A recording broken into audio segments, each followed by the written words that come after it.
மெய்ப்பனின் குரல் வழங்கும் திருமறை தீபங்கள்.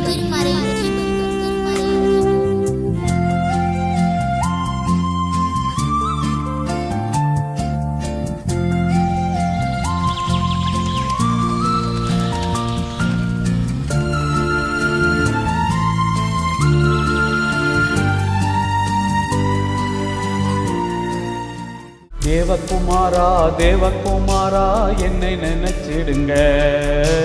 தேவகுமாரா தேவகுமாரா கொஞ்சம் நினைச்சிடுங்க.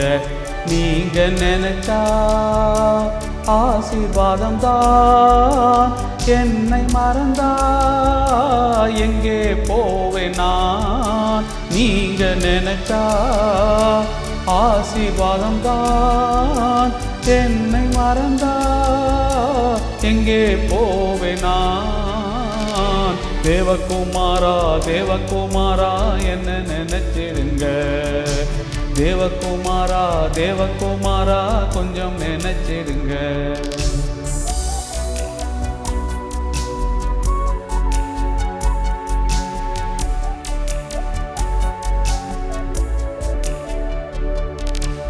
உடைந்த பாத்திரம் நான், அது உமக்கே தெரியும். தேவன் பயன்படுத்துகிறீர், இது யாருக்கு புரியும்.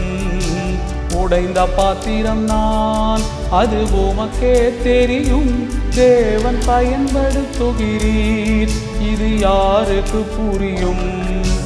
உதவாது என் நீதி உதவாது, நீங்க இல்லாம வாழ்வு செழிக்காது.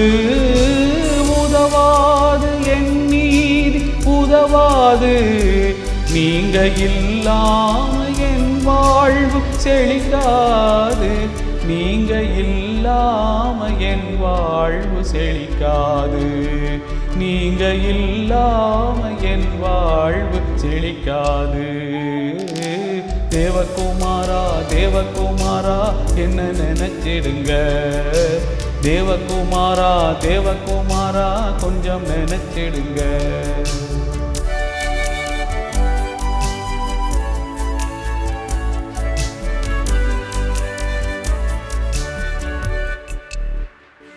உம்மை மறந்து வாழ்ந்தவன் நான், அது உமக்கே தெரியும். உம்மை மறுதலித்தவன் நான், அதை உலகே அறியும். உம்மை மறந்து வாழ்ந்தவன் நான், அது உமக்கே தெரியும். உம்மை மறுதலித்தவன் நான், அதை உலகே அறியும். உதவாத எண்ணில் நீர் உறவானி, நீங்க இல்லாம என் உலகம் விடியாதே. உதவாத எண்ணில் நீர் உறவானி, நீங்க இல்லாம என் உலகம் விடியாதே. நீங்க இல்லாம என் உலகம் விடியாதே. நீங்க இல்லாம என் உலகம் விடியாதே. தேவகுமாரா தேவகுமாரா என்ன நினைச்சிடுங்க. தேவகுமாரா தேவகுமாரா கொஞ்சம் நினைச்சிடுங்க.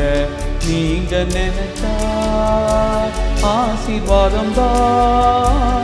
என்னை மறந்தா எங்கே போவேனா.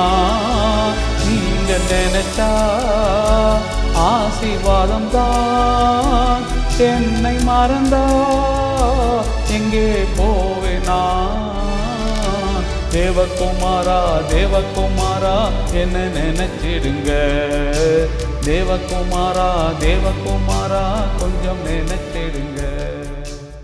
நம்முடைய பிதாவாகிய பராபரனிடமிருந்தும் இரட்சகராகிய இயேசு கிறிஸ்துவிடமிருந்தும் உங்கள் அனைவருக்கும் கிருபையும் சமாதானமும் பெருக கடவது. ஆமேன். பரிசுத்த வேதாகமத்திலே நடந்த ஒரு வரலாற்று சம்பவத்தின் அடிப்படையிலே கடவுளுடைய செய்தியை நான் பகிர்ந்து கொள்ள விரும்புகிறேன். இயேசு கிறிஸ்து இந்த பூமியிலே இரட்சகராக பணியாற்ற வந்த காலத்திலே உலகம் 4 கூறுகளாக அல்லது 4 உலகங்களாக செயல்பட்டு கொண்டிருந்தது. யூதர்களுக்கான ஒரு உலகம், ரோமர்களுக்கான ஒரு உலகம், கிரேக்கர்களுக்கான ஒரு உலகம், புற இன மக்களுக்கான ஒரு உலகம். யூதர்கள் ரோமர்களோடு கலக்க மாட்டார்கள். ரோமர்கள் கிரேக்கர்களை ஒரு பொருட்டாக எண்ண மாட்டார்கள். யூதர்கள் புற இன மக்களை கடவுளின் மக்களாகவே எண்ண மாட்டார்கள். இப்படி 4 கூட்டத்தாரும் தனித்தனியாக, எல்லாரும் மனிதர்கள்தான், எல்லார் உடலிலும் சிவப்பு நிறத்தில்தான் இரத்தம் ஓடும், எல்லாரும் பிறப்பார்கள் இறப்பார்கள், ஆனால் உள்ளத்துக்குள்ளே நாங்கள் தான் கடவுளுடையவர்கள் என்றும் நாங்கள் தான் மேலானவர்கள் என்றும் எண்ணம் அதிகமாகி இருந்தது. ஒவ்வொரு குழுவுக்கும் அல்லது ஒவ்வொரு உலகத்திற்கும் ஒவ்வொரு வகையான நீதி நியாய சட்டங்கள் உண்டு. யூதர்களுள் யாராவது மிக பயங்கரமான ஒரு பாவத்தை செய்துவிட்டால் அவர்களை கல்லெறிந்து கொல்ல வேண்டும் என்று சொல்லி மோசே திருச்சட்டத்திலே கூறியிருந்தார். அதே சமயத்திலே ரோமர்களுடைய உலகத்திலே யாராவது மிக பயங்கரமான ஒரு குற்றத்தை செய்தால் த கேபிட்டல் பனிஷ்மெண்ட் என்று அழைக்கப்படுகின்ற பயங்கர ஆக்கினை என்னவென்றால் அவர்களை சிலுவையில் அறைதல். ஒருவர் சிலுவையிலே அறையப்படுகிறார் என்றால் அவர் இந்த உலகத்திலேயே வாழ்வதற்கு தகுதியற்றவர் என்ற தீர்ப்பு பெற்றவர் என்று பொருள். பூமியிலேயும் இருக்கக்கூடாது, வானத்திலேயும் இருக்கக்கூடாது, அந்தரங்கத்திலே தொங்கி அவர் சாக வேண்டும். இறந்த பிறகு அவருக்கு ஒரு கல்லறை கொடுக்கக்கூடாது, அவருடைய உடலை தூக்கி வெளியிலே எரிந்துவிட வேண்டும். பருந்துகளும் நரிகளும் மற்ற மிருகங்களும் அந்த பிணத்தை தின்று அழிக்க வேண்டும் என்று நியமிக்கப்பட்டிருந்தது. பரிசுத்த வேதாகமத்திலே லூக்கா 23வது அதிகாரத்திலே இயேசு சிலுவையில் அறையப்பட்ட பொழுது நடந்த சம்பவம் மிக அழகாக லூக்கா எழுதி வைத்திருக்கின்றார். அங்கே அவர் கூறுகிறார், இயேசுவை சிலுவையில் அறையும்படிக்கு அவர் தோளிலே சிலுவையை சுமத்தி அவரை கொல்கதா மலைக்கு நடத்தி கொண்டு போனார்கள். போவதற்கு முன்னமே இரவு முழுவதும் நியாய விசாரணையினாலே அவரை அடித்து அவருடைய உடலிலே பெரும் காயத்தை ஏற்படுத்தி அதிகமான இரத்தம் சிந்த வைத்து முள்முடியை சூட்டி அவரை சித்திரவதை செய்து அவரை கொண்டு போனார்கள் என்று லூக்கா எழுதுகின்றார். அதோடு மாத்திரமல்ல, அவரை மாத்திரம் சிலுவையிலே அறையாமல் அவருக்கு இரு புறங்களிலும் 2 குற்றம் செய்த, சிலுவையில் அறையப்படுவதற்கு தகுதி வாய்ந்த, தீர்ப்பு பெற்ற 2 பேரையும் சிலுவையில் அறைய கூட்டிக் கொண்டு போனார்கள். இங்கே இவன் யூதருடைய ராஜா என்று கிரேக்க, லத்தீன், எபிரேய எழுத்துக்களில் எழுதி அவருக்கு மேலாக வைக்கப்பட்டது என்று லூக்கா 23:38 வசனத்திலே கூறப்படுகிறது. இதோட இந்த நிகழ்வை லூக்கா நிறுத்தி இருக்கலாம். ஆனால் அதற்கு பிறகு மிக முக்கியமான ஒரு சம்பவத்தை கூறுகிறார். அதைத்தான் நான் இன்றைக்கு உங்களோடு பிரதானமான செய்தியாக பகிர்ந்து கொள்ள விரும்புகிறேன். அன்றியும் சிலுவையில் அறையப்பட்டிருந்த, அவருக்கு இரு புறமும் அறையப்பட்டிருந்த குற்றவாளிகளுள் ஒருவர், நீ கிறிஸ்துவானால் உன்னையும் எங்களையும் ரட்சித்துக்கொள் என்று அவரை இகழ்ந்தான். இந்த வசனத்துல பாருங்க, கூட அறையப்பட்ட குற்றவாளிகளுள் ஒருவன் அவரை இகழுகிறான். என்ன சொல்லி இகழுகிறான்? நீ கடவுளின் குமாரனா? நீ கிறிஸ்துவா? நீ உன்னையும் ரட்சித்துக்கொள், என்னையும் ரட்சித்துக்கொள். இதோ உன்னிடத்தில் கேட்கின்றேன், நீ செய்ய மாட்டாயா? ஏன் செய்ய மாட்டாய்? ஏனென்றால் உன்னாலே முடியாது. சும்மா கீழே சுற்றி திரிந்து கொண்டிருந்த பொழுதுதான் உன்னை ரட்சகர் ரட்சகர் ரட்சகர் என்று நீ சொல்லிக் கொண்டிருந்தாய். உண்மையாலுமே நீ ரட்சகர் இல்லை. எங்களுக்கு தெரியும், நீ எல்லா மனிதரைப் போல, இதோ நாங்கள் சிலுவையிலே அறையப்பட்டிருக்கிறோமே, எங்களைப் போல நீயும் ஒரு குற்றவாளி என்று சொல்லி இகழுகிறான்.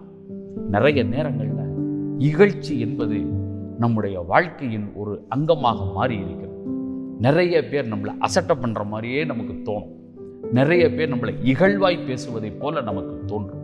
நிறைய பேர் நம் காது கேட்கவே நம்மை அதிகமாய் மனமடிவாக்கி நம்மை கீழே தள்ளுவது நமக்கு நன்றாக தெரியும்.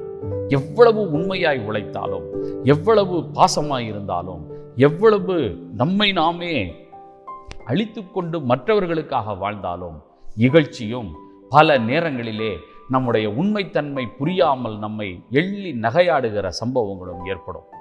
இப்படி உலகமே, அங்கே இருந்த அத்தனை மக்களும் இயேசுவை ஏளனப்படுத்தி கேவலப்படுத்தி ரட்சித்துக் கொள்ள முடியுமானால் எங்களை ரட்சித்துக்கொள், உன்னை ரட்சித்துக்கொள், நீ கடவுளுடைய குமாரனா, எல்லாரையும் ரட்சித்தாயே, உன்னை ரட்சித்துக் கொள்ள முடியவில்லையே என்று சொல்லிக் கொண்டிருந்த பொழுது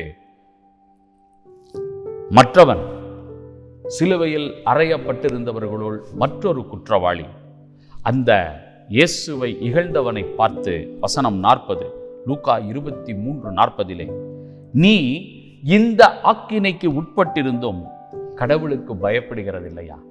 முத கேள்வி.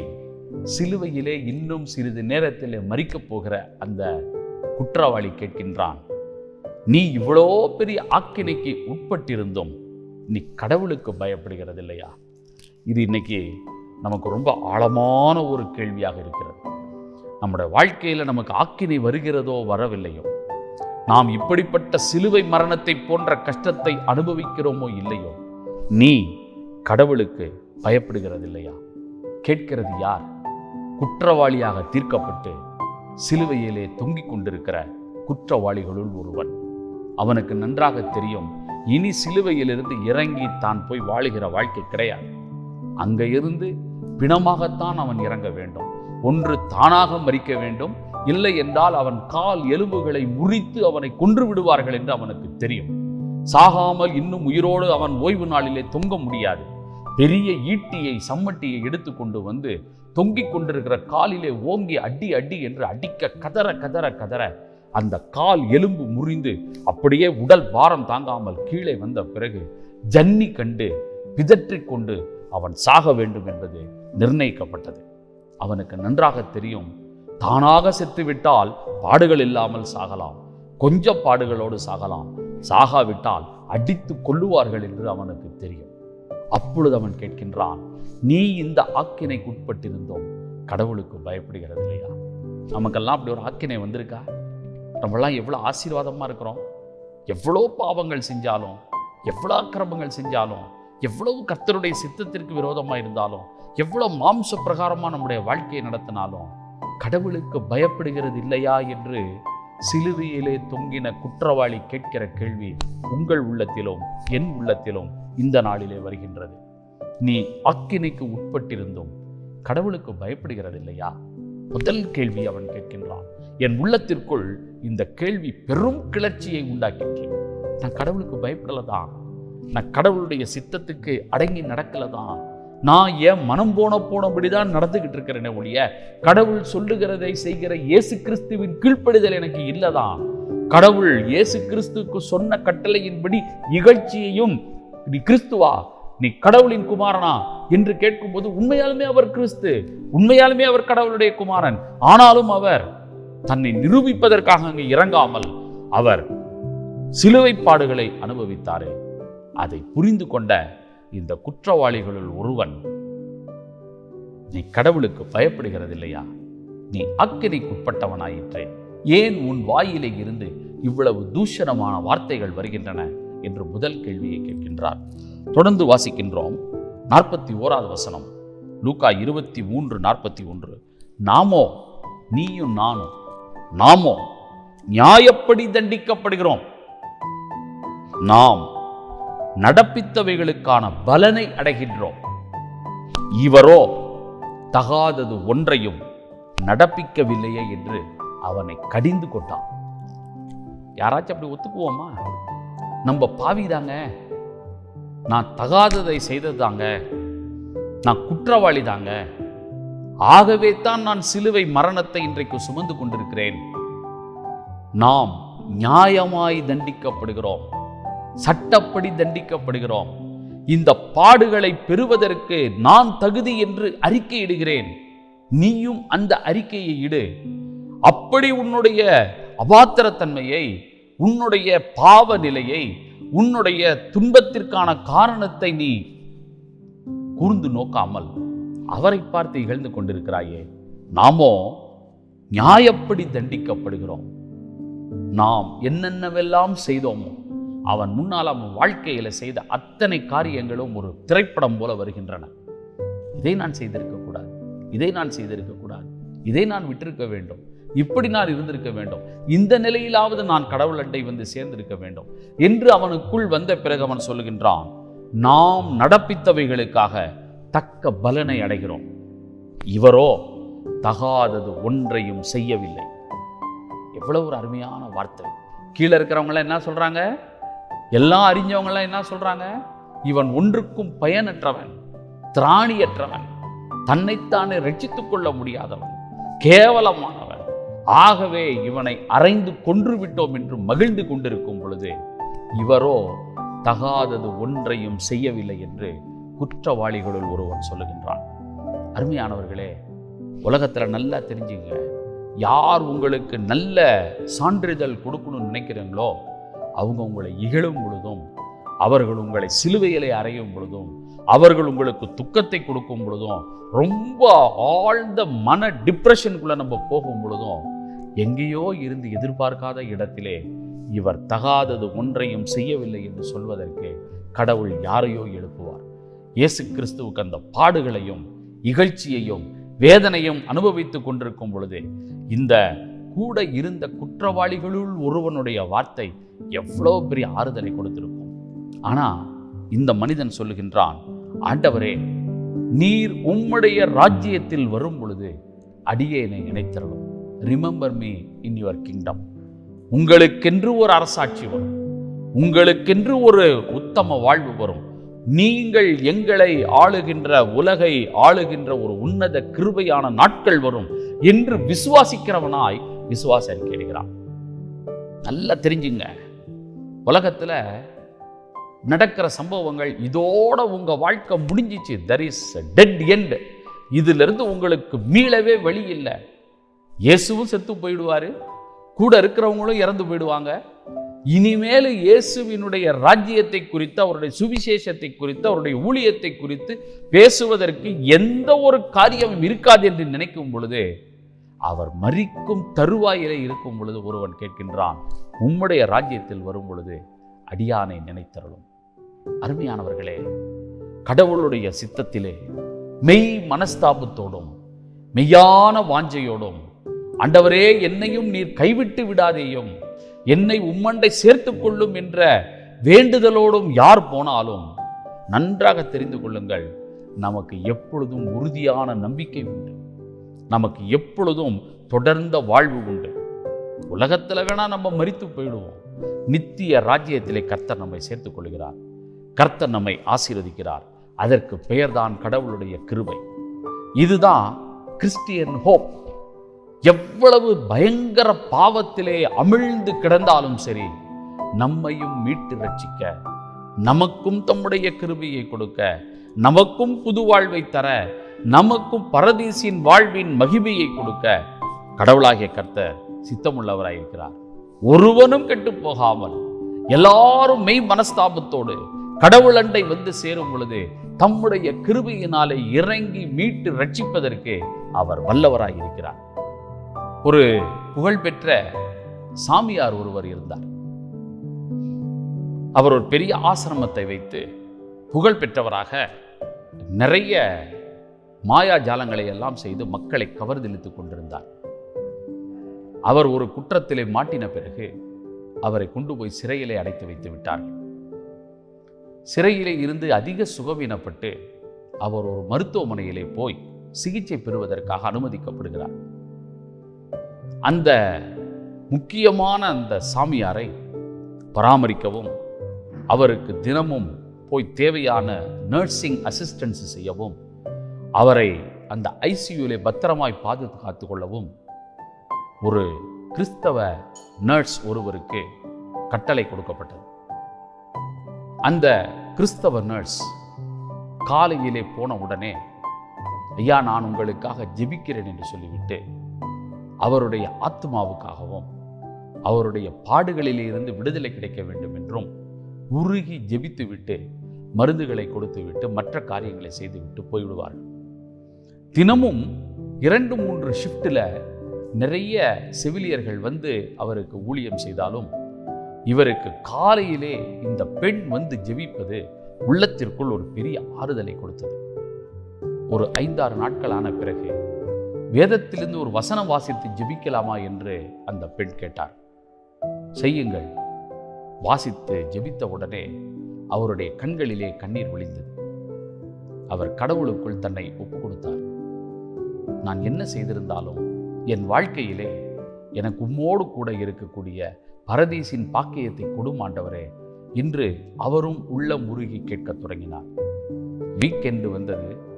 இந்த பெண் சொல்லிவிட்டு, ஐயா, நான் திரும்ப திங்கட்கிழமை வருவேன், உங்களுக்காக ஜெபித்துக் கொள்கிறேன், ஆலயத்திலும் ஜெபித்துக் கொள்கிறேன் என்று சொல்லிவிட்டு வந்து விட்டார்.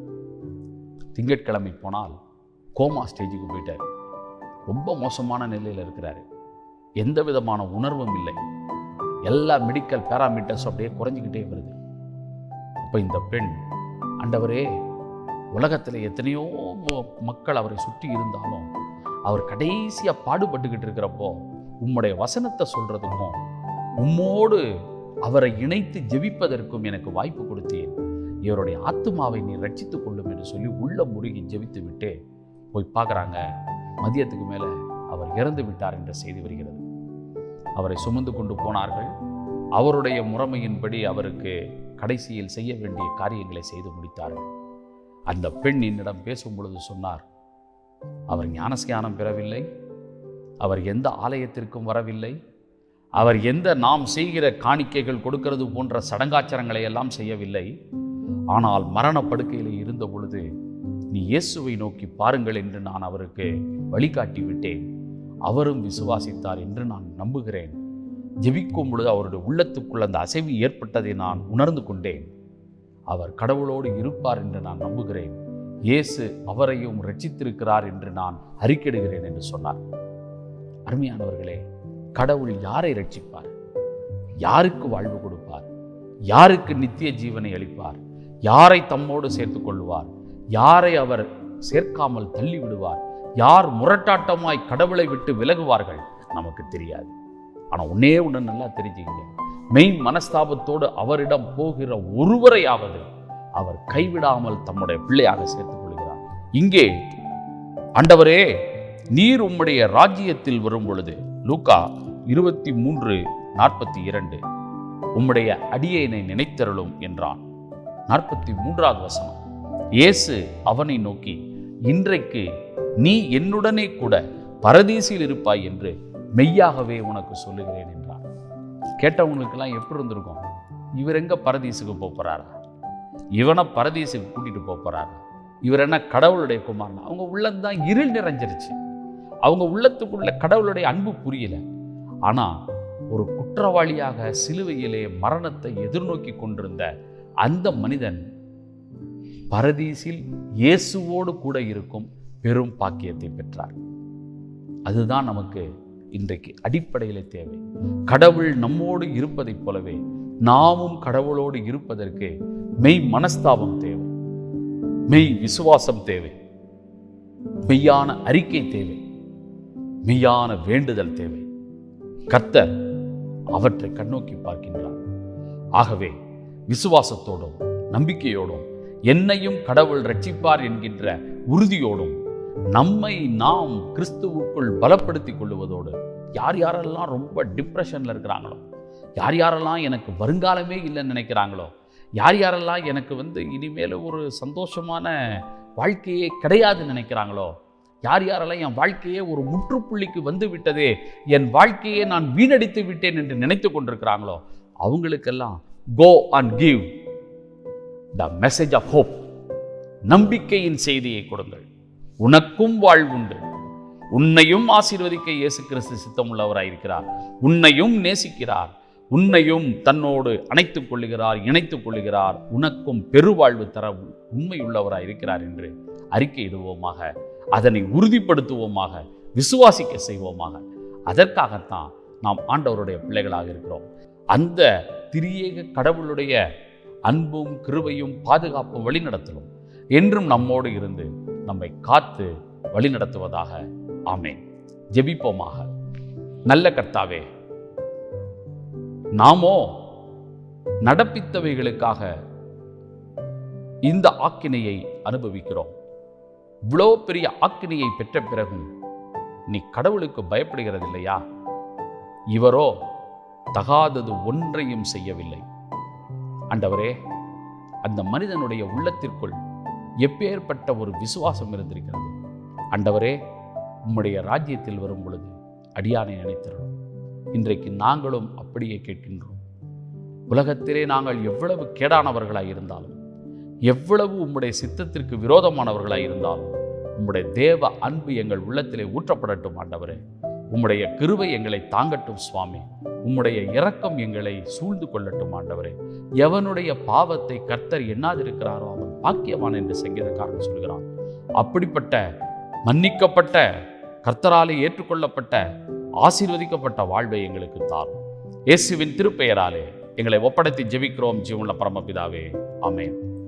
என்று மாறாத கடவுளுடைய அன்பும் கிருபையும் பாதுகாப்பும் வழிநடத்தலும் ஆசீர்வாதமும் கர்த்தர் தருகிற சமாதானம் சந்தோஷமும் நம்மோடு, நம்முடைய குடும்பங்களோடு, நம்முடைய தனிப்பட்ட வாழ்வோடும் இருந்து நாம் கடவுளை மற்றவர்களுக்கு அறிவிக்கவும், அநேகர் அதனாலே விசுவாசத்திலே பலப்படவும், கடவுளோடு இணைந்து பரதீசில் இருக்கும் பேரின்ப வாழ்வை பெறவும் பிதா குமாரன் பரிசுத்தாவியை கடவுள் கிருபையும் தயவும் ஒத்தாசையும் செய்து வழிநடத்தி பலப்படுத்தி காப்பாராக. ஆமேன்.